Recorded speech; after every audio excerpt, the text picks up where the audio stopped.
Welcome to this episode of the Building Texas Show. We are in League City, Texas today, and I'm excited to be visiting with Mayor Nick Long. League City has seen significant growth with Houston and Texas, and really the Space Center Houston's right around the corner. So there's a lot going on in League City.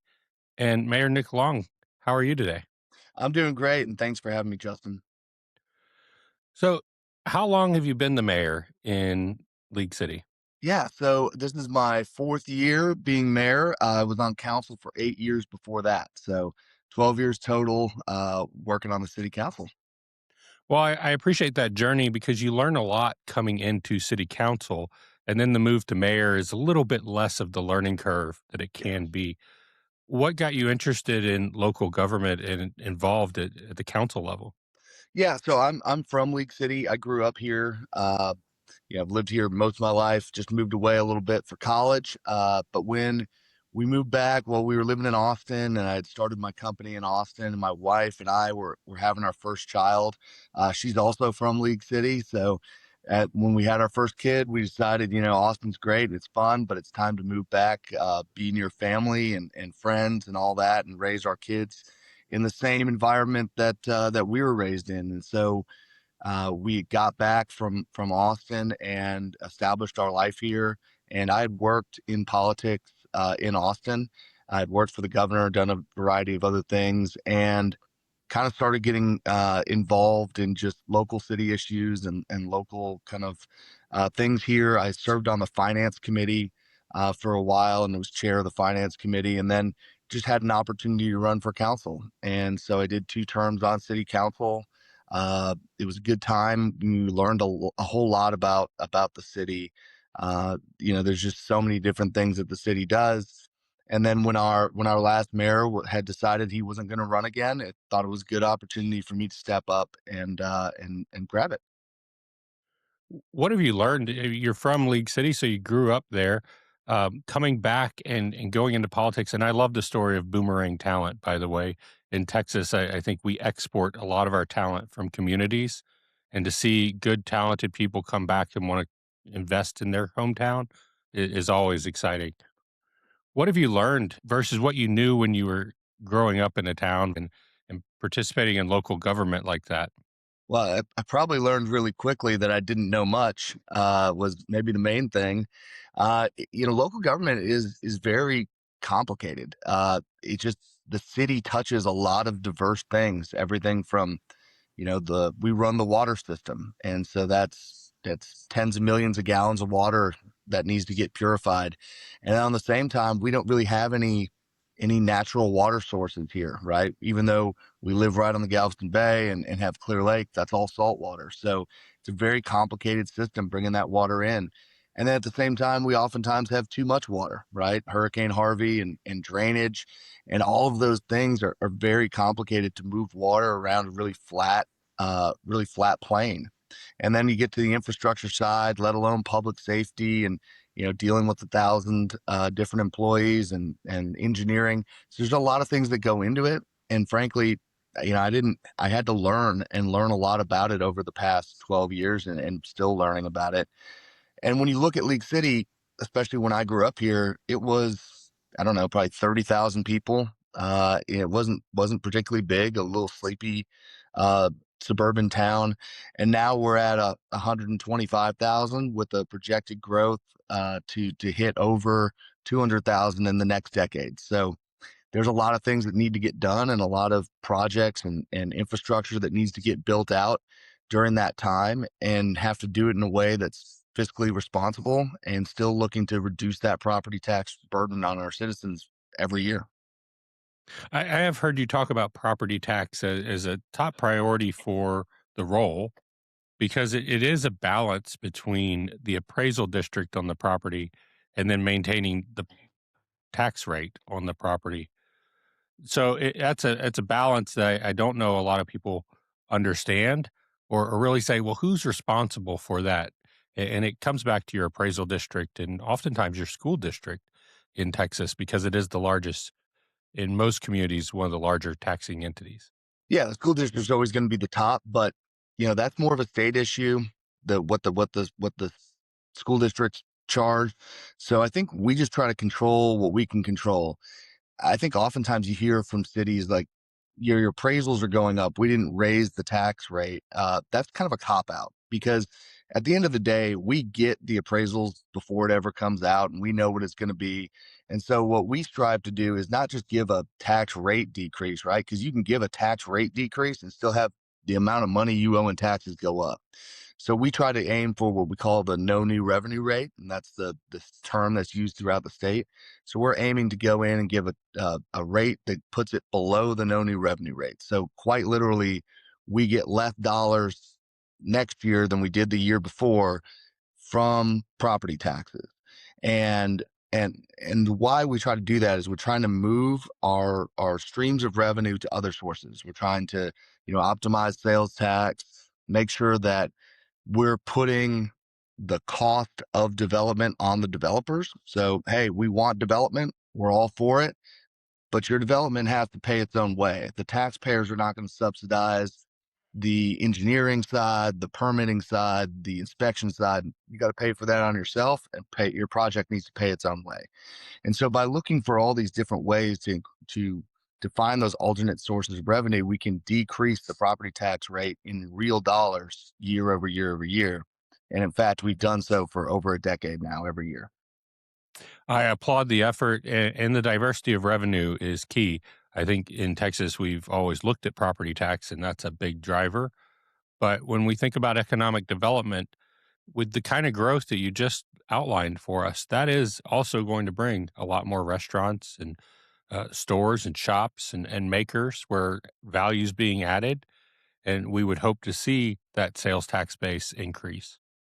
Yeah, absolutely. And then we benefit a lot from kind of the internet economy, right? So traditionally, League City has not had any giant retailers, right? I mean, we have Walmart and grocery stores, stuff like that, but we don't have a big mall. We don't have a Galleria, a high end shopping. It's just not what's around here.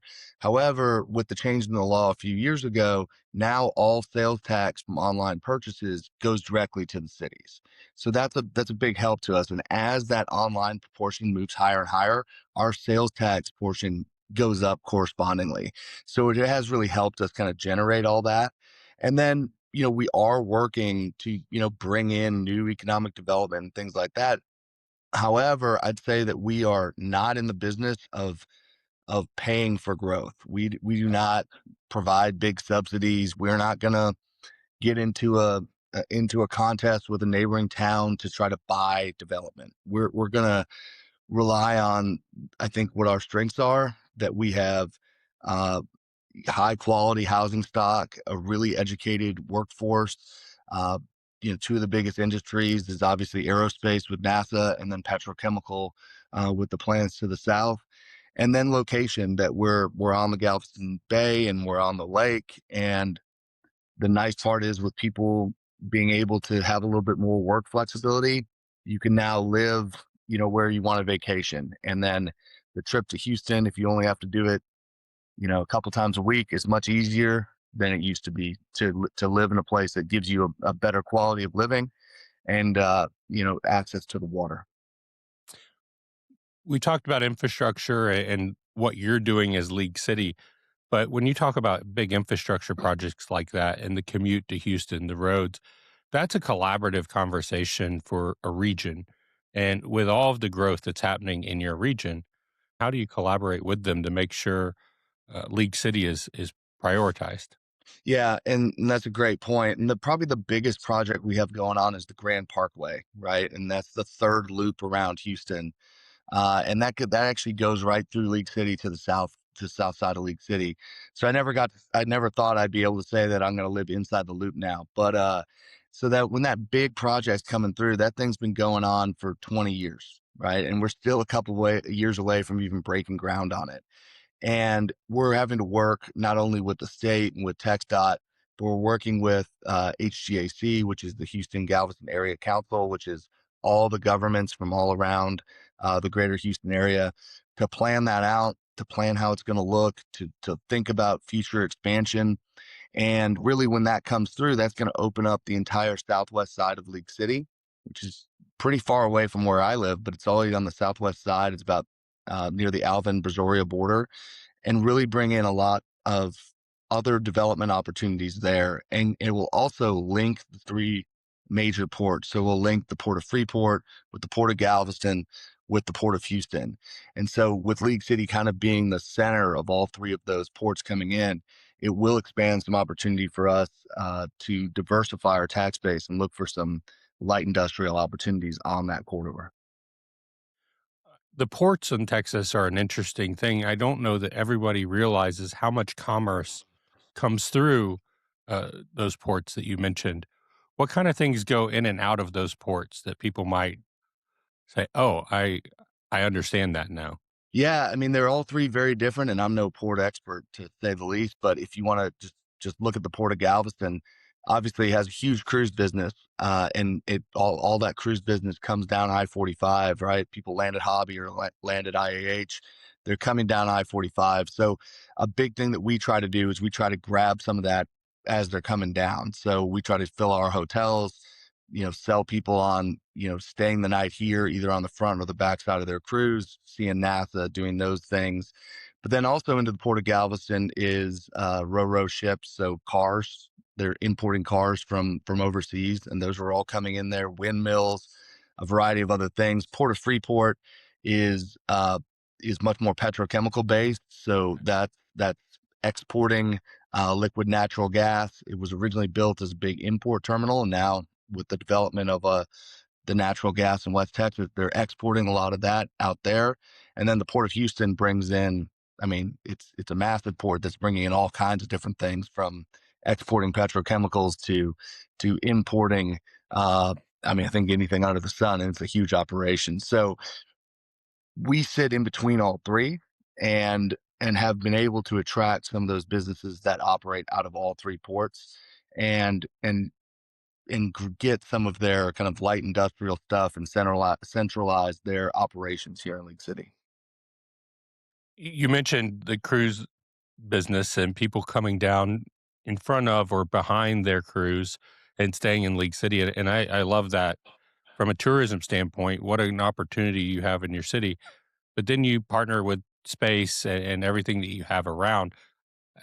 How do you go out and attract Texans to come to League City, if they've never understood that it wasn't Houston, right? We're probably the biggest city nobody's ever really heard of. So that is, that might be a good thing, might be a bad thing. But so we work with a lot of the other smaller cities around us. We work with Kemah and Webster and the Clear Lake cities up there too, to popularize what we have here.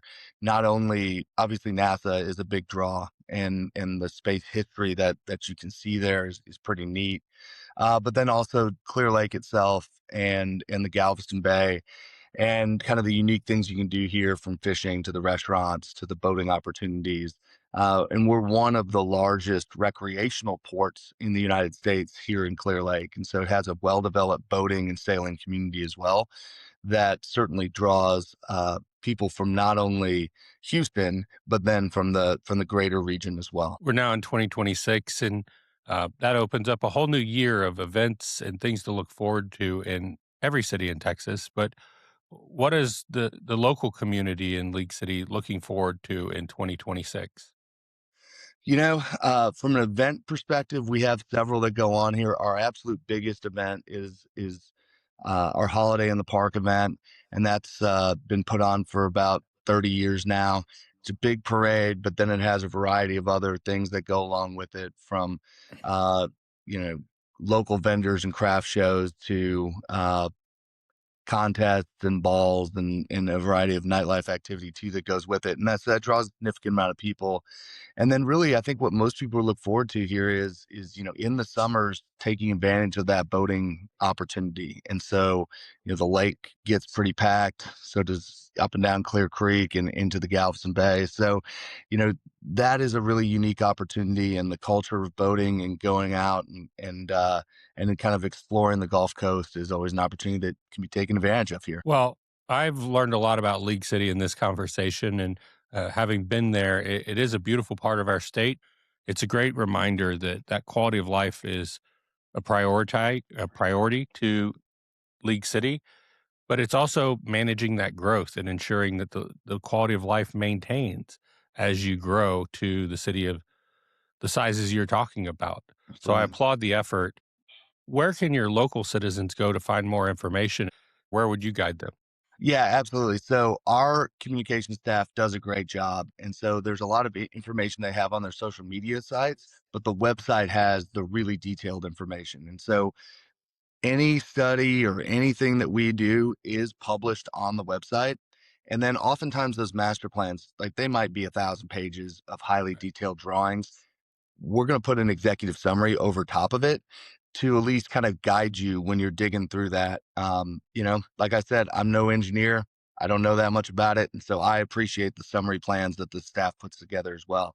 But we have all of our master plans, all of our ideas for the future development of the west side, our water systems, our infrastructure, and our drainage plans. They're all out there. And the great thing is when you get through them, dig through them, it also gives you a contact person that if you had further questions or needed something answered, they can answer that as well. Well, Mayor Nick Long, it's been a pleasure to visit with you to learn more about League City.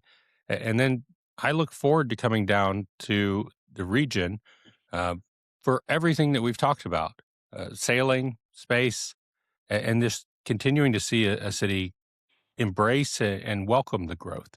That's exciting in the state. Well, I appreciate it. And if you come down, the largest oyster company on the Gulf Coast, the entire Gulf Coast is located here. We'll go out for oysters.